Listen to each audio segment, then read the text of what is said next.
guys, quick little lesson here based off of Texas Flood by Stevie Ray Vaughan. We're not going to go in depth into how he plays it note for note because that lesson's been done a million times over. I just wanted to take one specific thing that he's doing and kind of expand on it a little bit. So he's pulling the flat 3 to the major 3 a lot, and that gives us that real traditional blues sound, and you hear it in country all over the place too.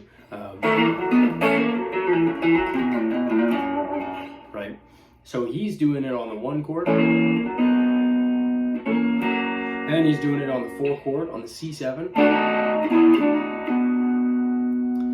He's not doing it on the D necessarily, on the 5, but you definitely can. You can come up with a whole comping pattern, and I'll show you that here in a sec. So he's outlining that major sound.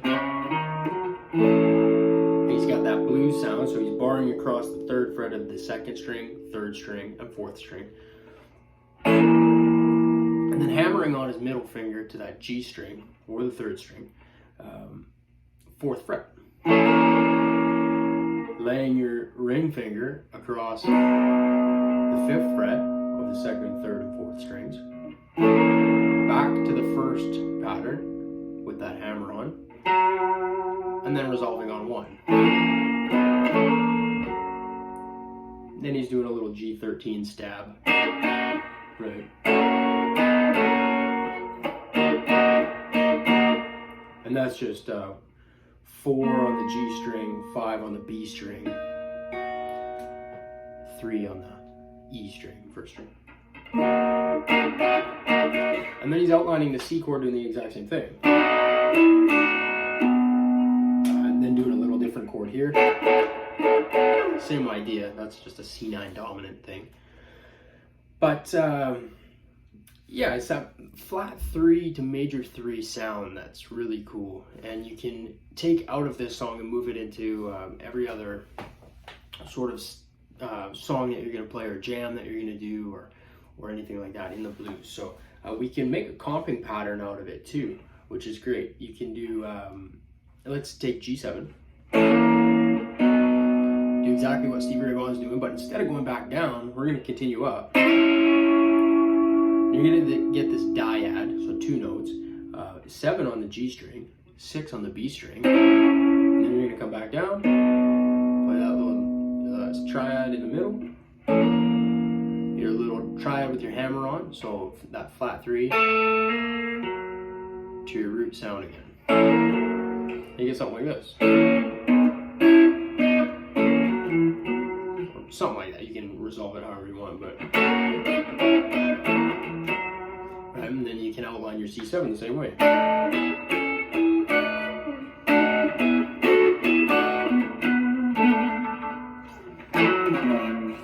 Then back into your 1, and then you can do your, I mean, you could even do the 5 chord like that too.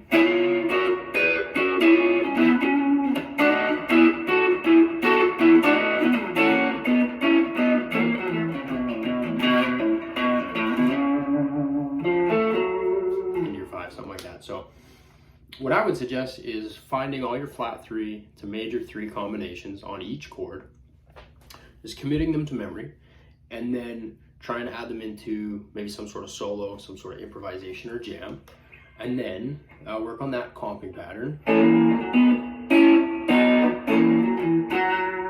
Right? And then you have that whole new sound kind of unlocked, and a couple new notes that deviate from your caged in pentatonic box. You know, you can kind of let your fingers loose a little bit and access some different sounds. So for example, real quick here, flat 3, our lowest flat 3 to the major 3 on the G is here on the A string. So right, next octave, switch positions, lower octave.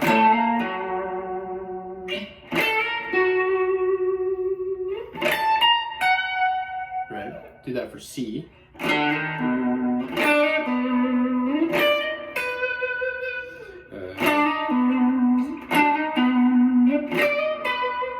Right. Do it for D.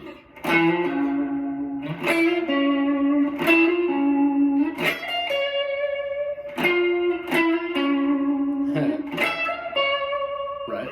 And then work on trying to resolve that back to the chord that it's going to, and you're going to have a great traditional blues sound working for you and new notes that you can hit. And then the next step, bending that flat 3 into the major 3, and that's a big Stevie sound as well. Or Albert King does that all the time. I mean, all the great blues guys, of course. That's that flat 3 to major 3, but with a bend. So try that, and hopefully that unlocks a bit of a more traditional blues sound and tone for you. Have some fun with it. Let me know if you have any questions.